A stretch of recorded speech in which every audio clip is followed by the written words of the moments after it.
ഞങ്ങൾ കലാകാരന്മാർക്ക് മാത്രമല്ല മലയാള ഭാഷയ്ക്ക് തന്നെ എന്ന ഒരു തീരാ ദുഃഖം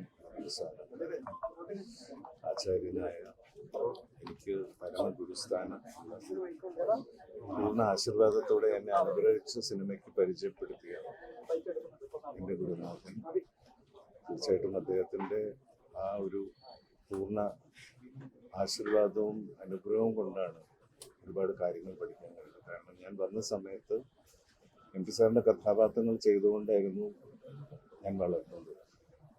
അതുല്യരായ സംവിധായകർ, ഹരിഹരൻ സാറിനെ പോലത്തെ സംവിധായകർ, അദ്ദേഹത്തിൻ്റെ കഥാംശവും കഥാപാത്രങ്ങളും ഞങ്ങളെപ്പോലെയുള്ള വളരെ ചെറുപ്പക്കാരായ ഒരു ബേസിക് ആക്ടിങ് ട്രെയിനിങ്ങോ ഒന്നുമില്ലാത്ത കുട്ടികൾ ഇത്രയും ഇൻറ്റൻസായ, ഇപ്പം മനുഷ്യായാലും ഞാനായാലും ആ പ്രായത്തിൽ ആ ക്യാരക്ടേഴ്സായിട്ട് ഞങ്ങളെ ട്രെയിൻ ചെയ്ത് അത് ഉൾക്കൊള്ളാൻ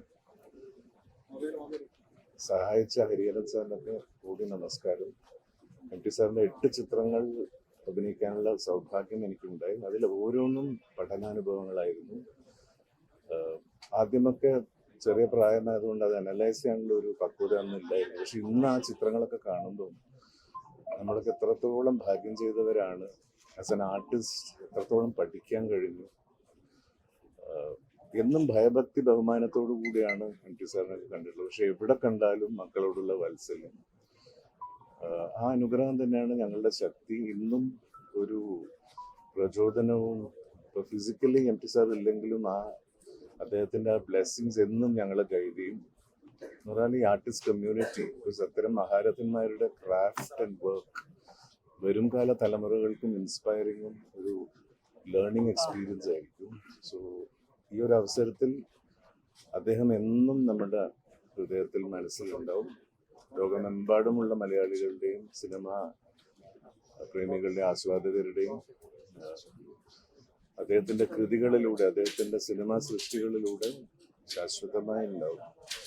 സരസ്വതി ടീച്ചർ, ആദരണീയ സരസ്വതി ടീച്ചർ, അശ്വതി, ശ്രീകാന്ത്, മാധവ്, എം.ടി. സാറിൻ്റെ എല്ലാ കുടുംബാംഗങ്ങൾക്കും ഹൃദയം നിറഞ്ഞ അനുശോചനം. തീരാ നഷ്ടവും ദുഃഖവുമാണ് ഞങ്ങൾക്ക്. പക്ഷെ ഞാനീ പറഞ്ഞതുപോലെ ആ സാറ് സ്പിരിച്വലി ഞങ്ങളെ ഗൈഡ് ചെയ്യാനുണ്ടാവും എന്നുള്ളതാണ് ഞങ്ങളുടെ പ്രാർത്ഥന. അദ്ദേഹത്തിൻ്റെ ആത്മാവ് സദ്ഗതി അടയാൻ പ്രാർത്ഥിക്കുന്നു.